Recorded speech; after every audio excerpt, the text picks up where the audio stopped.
भाषा के तो राष्ट्र गूंगा होता है ना। अगर राष्ट्र गूंगा नहीं होता तो आदरणीय रविंद्र शुक्ल जी को हिंदी साहित्य भारती की स्थापना क्यों करनी पड़ती? कहीं कुछ तो कमी थी, लेकिन किसी को तो आगे आना पड़ता है। और आज दिल्ली में अध्यक्ष जी, आपने आज दिल्ली के प्रेस क्लब में हिंदी को राष्ट्रभाषा बनाने का शंखनाद किया, और यहाँ के माध्यम से पूरे विश्व में जो प्रेस वार्ता चल रही है। अभी आपने कहा। नमस्कार मित्रों, मैं आपका अपना कवि चेतन नितिन खरे महोबा बुंदेलखंड से आपसे एक ही निवेदन करता हूं कि यदि आज हम और आप राष्ट्र और धर्म को जागृत करने वाले लोगों का साथ नहीं देंगे, उनके अभियान में सहयोगी नहीं बनेंगे, तो भविष्य हमें और आपको कभी माफ नहीं करेगा। इसलिए आपसे निवेदन करता हूं कि आइए राष्ट्र धर्म साहित्य संस्कार शुचिता को समर्पित आपका अपना यूट्यूब चैनल कवि सम्मेलन इंडिया, इससे जुड़िए। आज ही से सब्सक्राइब करके बेल आइकन क्लिक कीजिए और राष्ट्र धर्म जागरण में सहभागी। युवा पीढ़ी अपने संस्कार, अपनी संस्कृति से दूर हो गई, और जिस तरह से आदरणीय अध्यक्ष जी ने आपके सामने अपनी पूरी बात रखी, आप लोगों के हाथ में प्रेस विज्ञप्ति है, उसमें हिंदी साहित्य भारती के कार्यक्रम की पूरी विस्तार से जानकारी दी गई है। अगर आप उसकी कार्यकारिणी देखें, चाहे वे दिल्ली से लेकर विदेश दूर तक, अगर आप उसकी कार्यकारिणी देखें तो आपको लगेगा कि भाषा के लिए समर्पित लोगों को कैसे उसमें जोड़ा गया है। बहुत बड़ी उपलब्धि है। आज दिल्ली में हम बैठे हैं, दिल्ली के प्रेस क्लब में बैठे हैं, जहां से बहुत कुछ हुआ है। अभी एक प्रश्न कहा गया कि करोड़ों का रुपया हिंदी भाषा पर खर्च कर दिया गया, सरकारें इतना पैसा खर्च कर रही हैं, दूसरी भाषाओं पर खर्च नहीं किया गया, फिर भी हुआ क्या? मैं तो बहुत आशावादी हूं। आज हम जिस माहौल में सांस ले रहे हैं, आदरणीय अध्यक्ष जी, आप सौभाग्यशाली हैं। आपसे अधिक हम सौभाग्यशाली हैं, मेरी पीढ़ी सौभाग्यशाली है। कम से कम 32-33 वर्षों के बाद ही सही इस देश में हमारी अपनी एक शिक्षा नीति आई तो सही। हम इसलिए सौभाग्यशाली हैं कि हमारे साथ आदरणीय अध्यक्ष आदरणीय रविंद्र शुक्ल जी के साथ साथ जो हमारे आसपास पीढ़ी बैठी हुई है, एनके वर्मा जी हमारे साथ बैठे हुए हैं। क्या कभी डायमंड प्रकाशन ने सोचा कि मैं जो हिंदी की पुस्तकें मैं इतनी प्रकाशित कर रहा हूं, कौन खरीदेगा? वर्मा जी, आपने कभी नहीं सोचा होगा, लेकिन कमी भी कभी नहीं आई होगी। शुक्ल जी, आप सौभाग्यशाली हैं। जिस समय आप संघर्ष कर रहे थे, आप पत्रकारिता से रहे, आप इस देश की राजनीति से जुड़े रहे, राजनीति में आपने अपने मापदंड पैदा किए, और मुझे लगता है कि कोरोना काल में भी आपने जिस तरह से कार्य किया वो आपके संघर्ष के परिणाम स्वरूप ही हुआ। लेकिन उस समय आप कम से कम अपने देश की मिट्टी से तो जुड़े हुए थे, आप देश की हवा में सांस तो ले रहे थे। आज तो उस बच्चे पत्रकार ने प्रश्न किया कि कैसे हम विदेश में जाने पर गौरवान्वित होते हैं मेरे बच्चे। समय बदल रहा है। आज इस राष्ट्र की सरकार में जो शीर्ष पर बैठे हुए हैं, शीर्ष पर बैठा हुआ व्यक्ति जब इस देश से बाहर जाता था, अपने देश की भाषा में बात नहीं करता था, उसकी बात समझ में नहीं आती थी। आज भारत की बात सुनी जाने लगी है। कोविड में हमने देखा कि आज भारत को अहमियत दी जाने लगी है। भारत ने उदाहरण प्रस्तुत किया। भारत ने कहा कि मेरी अपनी समस्याएं हैं, मेरे अपने देश में समस्या है, मेरे अपने यहाँ पर मेडिकल की सुविधाएं इतनी अच्छी नहीं है, लेकिन हम उस संस्कृति के लोग हैं जिस संस्कृति के लोग खुद मुसीबतों का सामना करने के बावजूद यदि किसी दूसरे को सहायता की आवश्यकता होती है तो हम सहायता के लिए तत्पर हो जाते हैं। हम ये नहीं देखते कि हमारे देश की जरूरत क्या है। इसी को कहते हैं वसुधैव कुटुंबकम। आदरणीय रविंद्र शुक्ल जी ने जिस हिंदी साहित्य भारती की स्थापना की है, सर, उसका मूल मंत्र एक ही है। अगर मैं कहूं मनोभाव।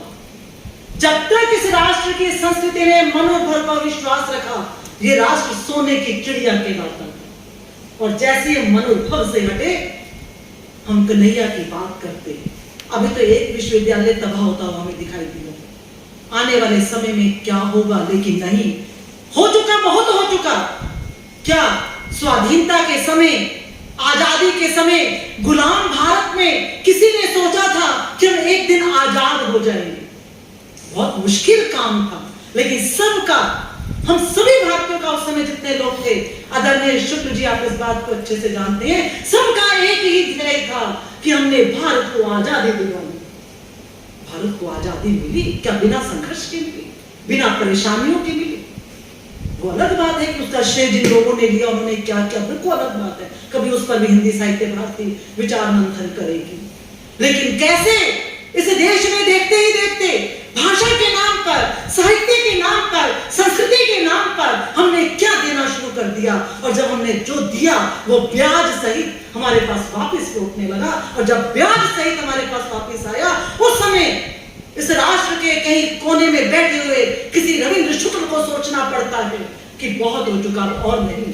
मैं संकल्प लेता हूं, मैं हिंदी साहित्य भारती की स्थापना करता हूं, मैं बताता हूं कैसे विदेशों में बैठे हुए लोगों को जोड़ा जाता है। और मुझे लगता है इनका संकल्प ही था सर, आपका संकल्प ही था, जिसने मुझ जैसे लोगों को, डॉक्टर माला मिश्र को, हमारे बर्थवाल जी को, एनके वर्मा जी को, रामजी दुबे जी को, हमारे सामने देवी प्रसाद जी, अब जितने लोग बैठे हुए हैं, हम सबको प्रेरित किया। इस समय हम सबके लिए घर से निकलना इतना संभव नहीं, हम कितनी बार सोचते हैं, लेकिन आज इस कार्यक्रम के लिए आप सब लोग आए ना। हिंदी साहित्य भारती का हिंदी के साथ साथ किसी भारतीय भाषा से विरोध नहीं है, हमारा किसी से विरोध नहीं है। बार बार अभी अध्यक्ष जी ने बिल्कुल सही कहा, बार बार जब दक्षिण भारत की बात करते हैं, मैं खुद इस बात की गवाह हूं कि हिंदी के लिए सबसे ज्यादा यदि किसी ने कार्य किया अध्यक्ष जी, तो केवल और केवल दक्षिण भारत में। लेकिन हमारी राजनीति कुछ इस तरह से हो जाती है कि बार बार हम उस प्रदेश का नाम लेकर आते हैं। लेकिन ऐसा कैसे हो गया? स्वाधीनता के लगभग 70 वर्षों के बाद भी आज तक भारत गूंगा बना रहा। राष्ट्रभाषा के तो राष्ट्र गूंगा होता है ना। अगर राष्ट्र गूंगा नहीं होता तो आदरणीय रविंद्र शुक्ल जी को हिंदी साहित्य भारती की स्थापना क्यों करनी पड़ती? कहीं कुछ तो कमी थी, लेकिन किसी को तो आगे आना पड़ता है। और आज दिल्ली में अध्यक्ष जी, आपने आज दिल्ली के प्रेस क्लब में हिंदी को राष्ट्रभाषा बनाने का शंखनाद किया, और यहाँ के माध्यम से पूरे विश्व में जो प्रेस वार्ता चल रही है। अभी आपने कहा कि भाषा को लेकर कितना विद्वेष, चारों तरफ किस तरह से द्वेष फैला हुआ है। ये इस राष्ट्र के मूल में है। जब कुछ अच्छा काम होता है, कई तरह के संकट ईश्वर की तरफ से नहीं आते, हम पैदा करते हैं, लेकिन इसी संकट के बीच में से रास्ता निकलता है। और आज हिंदी साहित्य भारती के माध्यम से आदरणीय रविंद्र शुक्ल जी की अध्यक्षता में आज हम इस बात की घोषणा करते हैं। अध्यक्ष जी ने बिल्कुल सही कह दिया, अब कोई किंतु परंतु नहीं। किंतु परंतु हो गया, किंतु परंतु ने इस राष्ट्र को बिखेर दिया, किंतु परंतु ने इस राष्ट्र को तोड़ दिया, किंतु परंतु ने हमें संस्कार और संस्कृति से दूर कर दिया। अब कोई किंतु परंतु नहीं। ये हमारा राष्ट्र है, हमारी भाषा होगी, हमारी संस्कृति होगी, हमारे संस्कार होंगे, और फिर से भारत आत्मनिर्भर होगा। और फिर से ये हिंदी साहित्य भारती सोने की चिड़िया भारत को, आदरणीय अध्यक्ष जी, हम सबकी कोशिश होगी कि हम सोने की चिड़िया भारत को सोने के शेर में बनाएं।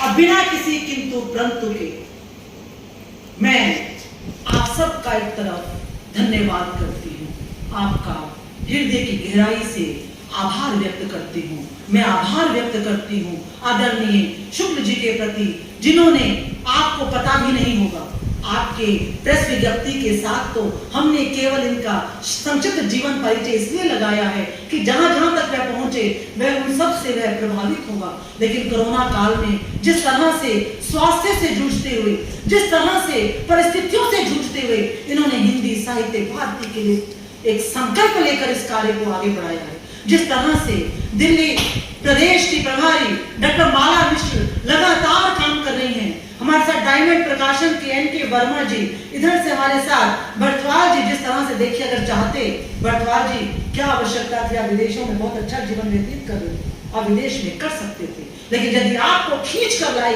तो अपने देश की माटी खींच कर लाई। देश की माटी में क्या था, इसके संस्कार, इसकी संस्कृति, इसकी भाषा, कह रहे हैं कि हिंदी प्रेम। उधर से हमारे साथ तो ईश्वर ने ऐसे ऐसे नाम जोड़े हुए, हमारे महामंत्री राम जी डूबी हैं, जहां नाम हो वहां क्या मुश्किल है, नाम में ही राम है। सब लोग तो जुड़े हुए हमारे साथ, लेकिन हम सबको संकल्प लेना होगा, हम सबको संकल्प लेना होगा कि हिंदी के बिना अब हमारी गति नहीं है। जो न्यायालय की बात है, एक कदम आगे तो बढ़े। क्या दुर्भाग्य है इस राष्ट्र का, हमें न्याय अपनी भाषा में नहीं मिलता। लेकिन कम से कम कुछ तो दिशा बदल रही है। हम सब साथ चलेंगे, कदम से कदम मिलाकर चलेंगे। मैं पढ़ रही थी आदरणीय रविंद्रनाथ शुक्ल जी की जो उनके गीत की जो सबसे प्रसिद्ध पंक्ति है। सर, आपके गीत की पंक्ति ही तो कह रही है कि अगर दुनिया में अगर आपको रास्ता बनाना है, रास्ता बनाने के लिए हमें किसी दूसरे के पर चिन्हों पर नहीं चलना, हमें रास्ता बनाने के लिए अपने पग चिन्ह बनाने पड़ेंगे। और एक बात उन्होंने बहुत अच्छी कही थी बीच में कि पग चिन्ह बनाने के साथ साथ हमें अपना सूर्य भी स्वयं बनना पड़ेगा, अपना सूर्य स्वयं बनना पड़ेगा। प्रकृति ने एक सूर्य दिया हुआ है, लेकिन हम अपने सूर्य बनेंगे, हम इस राष्ट्र के सूर्य बनेंगे। देखिए, कोई चलता पग चिन्हों पर कोई पग चिन्ह बनाता है, हिंदी साहित्य भारती है, कोई पग चिन्ह बनाता है, पग चिन्ह बनाने वाला ही दुनिया में पूजा जाता है। और हिंदी साहित्य भारती नहीं कह रही कि मुझे दुनिया में पूजा जाए, हिंदी साहित्य भारती तो कह रही है उठो, जागो और तब तक चलते रहो जब तक तुम्हें अपना ध्येय नहीं मिल जाता। कब तक चलना है? जब तक इस राष्ट्र की भाषा राष्ट्रभाषा नहीं बन जाती।